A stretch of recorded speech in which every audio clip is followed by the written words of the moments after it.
Welcome back नाजरीन। अब हमें ज्वाइन किया है lieutenant general retired Moinuddin Haider साहब ने। करंट बॉर्डर की एस्केलेशन, हिंदुस्तान की धमकियां, उसके ऊपर थोड़ी सी बात करें। जनरल साहब अस्सलाम वालेकुम सर। वालेकुम सलाम। सर खैरियत से, आप ठीक ठाक हैं? Thank you. सर अभी तक की सिचुएशन तो ये लग रही है कि भारत अपनी एग्रेशन से बाहर नहीं आ रहा। What is your reading sir? जी हाँ, उसकी धमकियां भी चल रही हैं।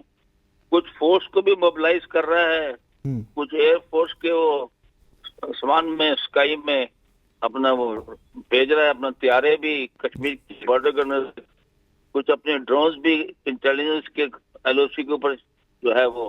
इससे तो पता यही चलता है कि भारत की धमकियां जो हैं और ये जो पाकिस्तान पे हमले को पार पर कह रहा है, तो वो उस सिलसिले में कार्रवाइयां जमीन पर कुछ कर रहा है।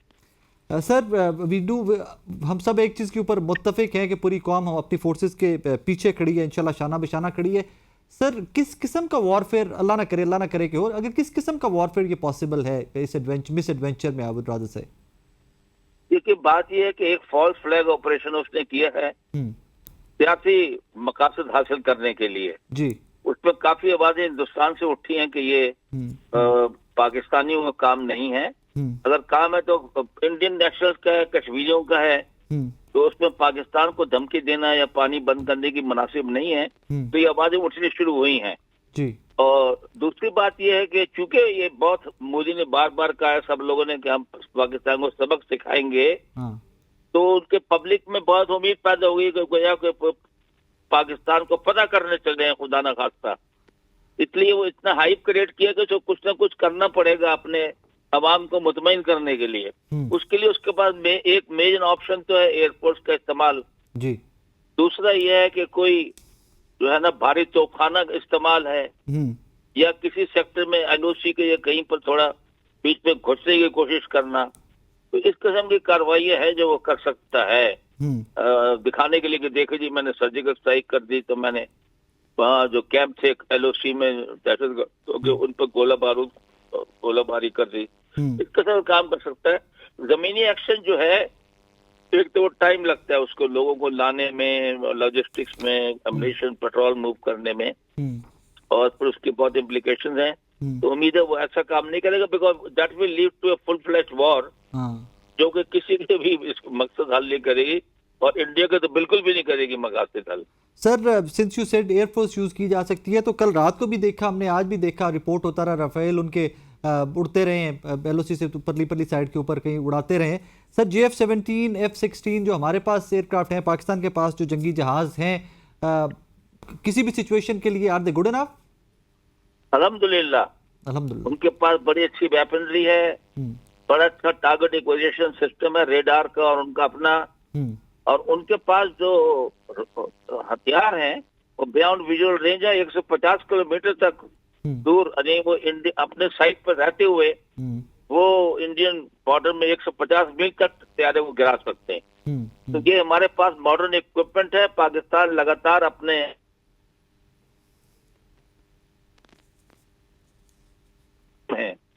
वो अपने इलाके में फिर रहे हैं। हमने भी एक्सरसाइज शुरू की हुई है, अपना नॉर्दर्न एयर, हमारे जो है एयर ऑफिसर नॉर्थ का कमांडिंग एक्सरसाइज शुरू की हुई है। हम भी अलर्ट पर हैं।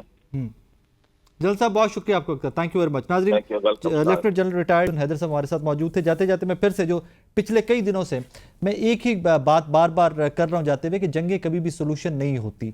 कोई सबूत हो इंटरनेशनल फोरम से रखिए, चलिए हमें नहीं देने डायरेक्टली, इंटरनेशनल फोरम से रखिए, किसी किस्म की भी आपको इंक्वायरी की ज़रूरत है, we are there to cooperate.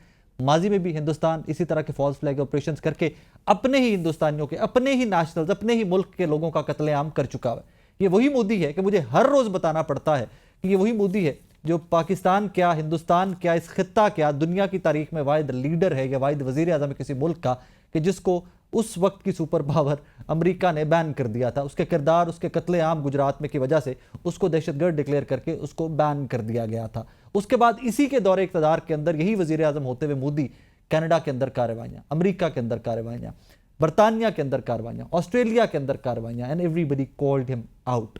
इनकी हर कार्रवाई हिंदुस्तानियों की, हिंदुस्तानी फ़ौज की और हुकूमत की रंगे हाथों पकड़ी गई और पूरी दुनिया के सामने शर्मिंदगी उठाए, ये छुपते फिरे। बट इवन देन खुद से जो कार्रवाई करते हैं, जो टेरर फाइनेंसिंग करते हैं पाकिस्तान के अंदर, दूसरे ममालिक के अंदर, उसको वो कार्रवाई करते हैं। जब पकड़े जाते हैं, जब अपने पॉलिटिकल मोटिव्स अचीव करने होते हैं, तो इल्ज़ाम बदकिस्मती से पाकिस्तान के ऊपर धर देते हैं। मैं फिर जाते जाते गुजारिश करूंगा कि वो तमाम हिंदुस्तानी जहां तक मेरी आवाज़ पहुंचे, प्लीज़ नरेंद्र मोदी के, आरएसएस के, हिंदुत्व के माइंडसेट को रिकग्नाइज कीजिए, पहचानिए, इसको खुद से बैठ के एनालाइज कीजिए कि इस शख्स की मुकम्मल सियासत आपको लड़वाने, आपको मरवाने, आपको कुर्बान करने और एक वो जुनून की हद तक लेकर जाने की ऊपर मुनहसर है। He is not good for India, he is not good for the region, he is not good for the world.